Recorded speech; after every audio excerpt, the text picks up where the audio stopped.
Jackie and people that helped me set up because it was a lot of work to get everything on the wall today and all these pieces, which is amazing. I wanted to thank my buddy Crispy because he's been my editor for like 5 years, so I just write long, rambling streams of nonsense. He puts all the commas where they're supposed to be. That's super cool because I can't do that. That's fine. I wanted to thank Kendra for her art school girl, help with all this art school girl stuff. It was like, her main two things were like, are we sure this one's on brand? and then this one's not really ready yet.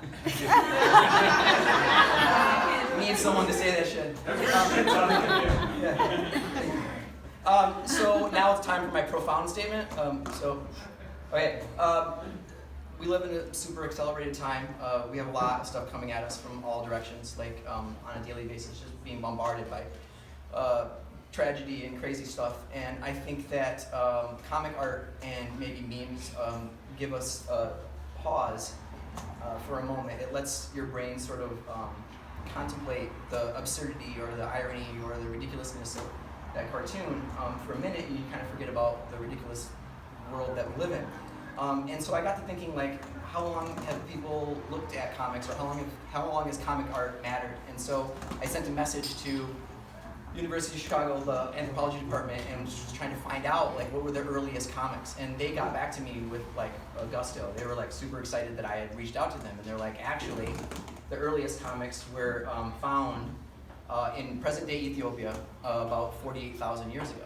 And they actually lent me some, and I brought them here to you tonight. I have to bring them back, so don't touch it when I'm done. But this is the earliest known comic, and you might have to come in to see it. But I'm gonna go through this comic. Yeah, you might have to squeeze in to see it, but I'm gonna go through this with you because as I was working with the anthropology department, they were able to teach me how to decipher the meaning of this. And so I'm just gonna go ahead and tell it to you guys the story if you'd like to hear the earliest comic. So this comic tells the story of Chief Kyle. And so this first panel here is Chief Kyle, and it reads, Chief Kyle, most prominent chief in Valley, him have sharp stick. And so you can see Chief Kyle here with the sharp stick, and he's got his saber-toothed tortoise. It's his Pat, maybe Baxter, I don't really know what his name was, didn't say. And then it goes on, and it kind of gives the story of Chief Kyle's rise to power. So in panel number 2, you see Chief Kyle here, and it says, Chief Kyle, strongest chief, him kill many woolly cows with sharp stick. So here's a bunch of woolly cows that he had killed with a sharp stick. He's good to be the chief here.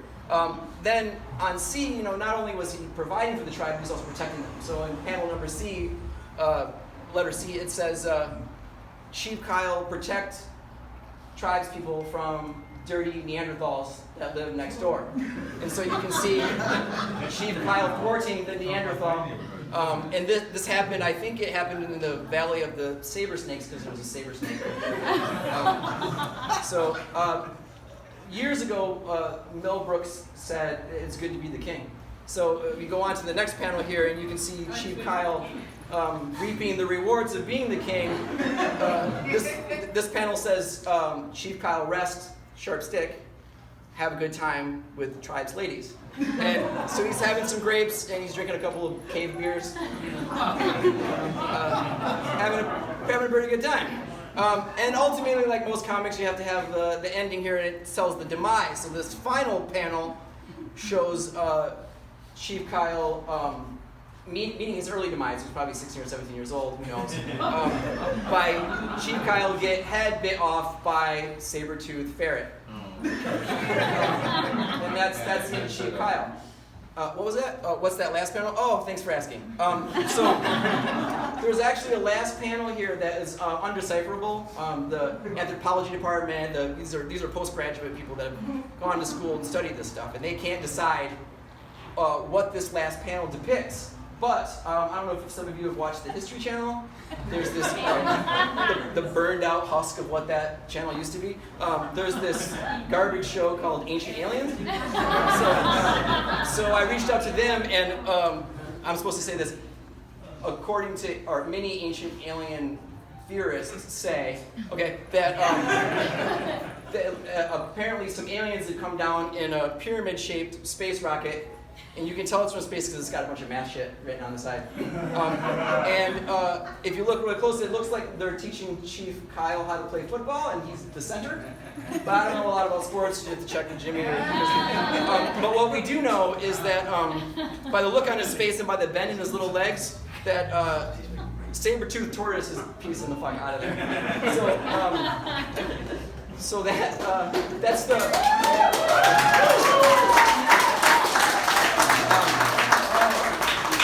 Yeah, in summation, I sort of live a lot of my life in that world, and I thought back, and I feel like I've lived in that world as far back as I can remember into my childhood. And so tonight, I just thank you all for spending the 3 hours in that world with me. Woo!